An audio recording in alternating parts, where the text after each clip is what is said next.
नमस्कार। धनु राशि पर बात करेंगे। नंबर 1, धनु राशि पर कुछ बड़े बड़े बदलाव हुए हैं और एक बदलाव रिसेंट हुआ है। धनु के लिए बहुत इम्पोर्टेंट समाचार और सूचना यह है कि धनु का स्वामी अपनी राशि से छठे स्थान में चला गया है, जिसके साथ सूर्य का समागम, संचरण या युति कह सकते हैं, ये हुआ है। अब यहाँ पॉजिटिव चीज सुनिए, सब ज्यादातर पॉजिटिव। नेगेटिव की बात बाद में करेंगे। नेगेटिव से डरना भी नहीं है। कायर पुरुष नेगेटिव बात से डरते हैं। जो हिम्मत और पराक्रम वाले लोग होते हैं वो किसी भी नकारात्मक सोच को पॉजिटिव में बदलने की ताकत रखते हैं। और धनु राशि बहुत मजबूत राशि इसलिए है क्योंकि धनु का मतलब धनुष, उनका तीर जहां भी जाता है वो सफल होकर के ही आता है, वो कभी खाली नहीं जाता है।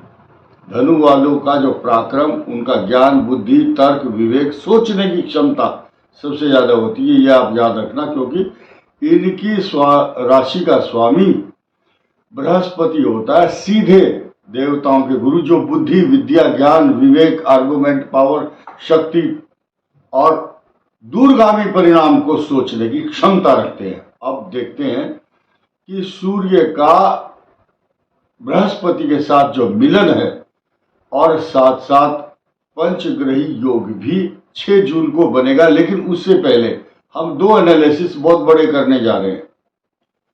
हम यहाँ कोई चार्ट वगैरह ऐसा बना करके नहीं दिखाते, काल्पनिक रूप से आपको हम बताते हैं। जो बुद्धिमान लोग हैं, हम आपके लेवल को जानते हैं कि आप बहुत ज्ञानी, बुद्धिमान, हर व्यक्ति को अपनी कुंडली के गोचर के अनुसार स्थान का पता रहता है। इसलिए हम फटाफट आपको क्लियर कर देते हैं सब बातें।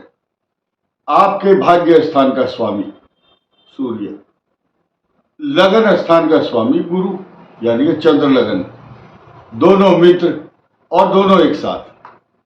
अब एक पॉजिटिव ये है चीज, 1 मई को बृहस्पति छठे भाव में आया, शत्रु राशि में है, लेकिन अपने अमृत तत्व को इसलिए बखेरता है क्योंकि मित्र के साथ है। सूर्य आपके भाग्य का स्वामी है तथा वहां पर 14 मई का संक्रमण सूर्य की और बृहस्पति की युति है। 19 तारीख को शुक्र अपने ही स्व राशि में प्रवेश करेंगे छठे भाव में धनु के लिए, जो आपकी कुंडली में लाभ का स्थान है और शत्रुओं का स्थान भी होता है। वैसे आप देखेंगे छठा भाव में जो मौसा, मौसी, मामा, मामी, इनका स्थान भी है। शत्रु, रोग, ऋण, रिपु तथा झगड़े, झंझट, परेशानी, कंपटीशन का स्थान भी है। तो इस क्षेत्र में आपको हार का सामना तो बिल्कुल नहीं करना पड़ेगा, क्योंकि सबसे बड़ा योग, पंचग्रही योग, जो अष्टम का स्वामी भी छठे में गया, उच्च राशि में, उच्च राशि में, इसे कोई नकार नहीं सकता। जहां गजकेसरी योग भी बन रहा है तो नकारात्मक शक्तियां वहां पर अपना प्रभाव नहीं दिखा पाती है। अब दूसरी बात, आप ये देखेंगे 3-4 बड़े बड़े वो हो रहे हैं बदलाव। 1 जून को मंगल ग्रह आपके पंचम भाव का स्वामी, जो स्वग्रही होकर आएगा और आपको लाभ देगा, क्योंकि वो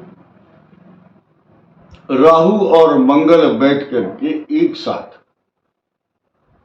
अंगारक योग बना रहे थे, जो आपकी खुशियों को छीनता था, आपको अशांत कर रहा था, आपके माता पिता को परेशान करता था, या आपके भूमि, भवन, वाहन सवारी या नवनिर्माण, जो आदमी कॉन्ट्रैक्टर होता है, अगर उसका राशि धनु है तो जो लेबर उसके साथ काम करती है वो भाग जाती है। आप किसी फैक्ट्री में है तो लेबर की तरफ से हड़ताल हो जाएगी। आपकी कोई गाड़ी है तो उसमें विकार आएगा, पैसा खर्च करना पड़ेगा। अगर कोई कंस्ट्रक्शन करा रहे हैं, कोई जमीन से संबंधित मामले हैं, इस प्रकार के वाद विवाद, तनाव, चिंता, अशांति, टेंशन, माता को कष्ट, ये रहता है। लेकिन अंगारक योग होगा खत्म और आपके लिए देगा शुभ परिणाम मंगल ग्रह। अब आप सीधे सीधे आ जाइए इस बात पर कि जॉब चेंज करने को लेकर धनु राशि वाले परेशान हैं, और वो या तो मकान के बदलाव या प्रॉपर्टी में इन्वेस्टमेंट कर रहे हैं या एक जगह से दूसरी जगह जाने के लिए तैयार हैं।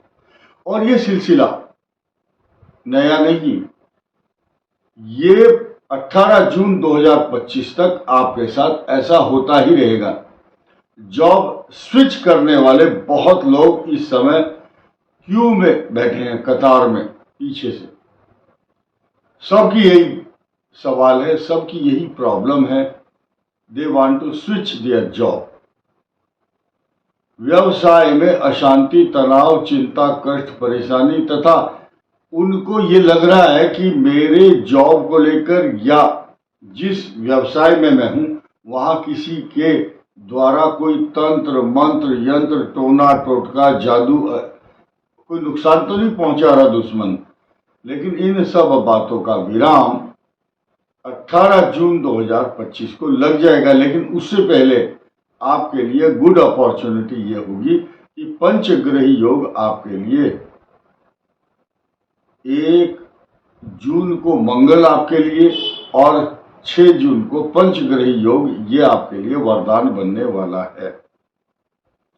और जैसा कि मैंने आपको शुरू में कहा था, पॉजिटिव चीज को ढूंढना चाहिए, सकारात्मक सोच होनी चाहिए। जो निगेटिव प्लेनेट हैं उस समय 50% अपना अशुभ जो काम करने वाले वो उसमें कमी आ जाती है। जैसे कि जब आपका ग्रह अच्छा चल रहा हो तो अशुभ ग्रह, पाप ग्रह आपको कष्ट नहीं देते, क्योंकि शुभ ग्रह उनके पापत्व को, उनकी अशुभ बातों को और राहु केतु के द्वारा धनु राशि पर जो अशुभ प्रभाव होने वाला है, तो पंचग्रही योग जैसा योग जब बनता है तो आपकी शक्ति इस प्रकार बढ़ जाती है। जैसे कि बाली और सुग्रीव 2 भाई थे। बाली आधा बल दूसरों का अपनी तरफ खींच लेता था, ये उसको वरदान बना हुआ था, वरदान मिला था। ठीक इसी प्रकार धनु राशि के लिए पॉजिटिव चीज होने वाली है और होगी, इसमें कोई संदेह नहीं है। इस वीडियो में इतना ही। धन्यवाद।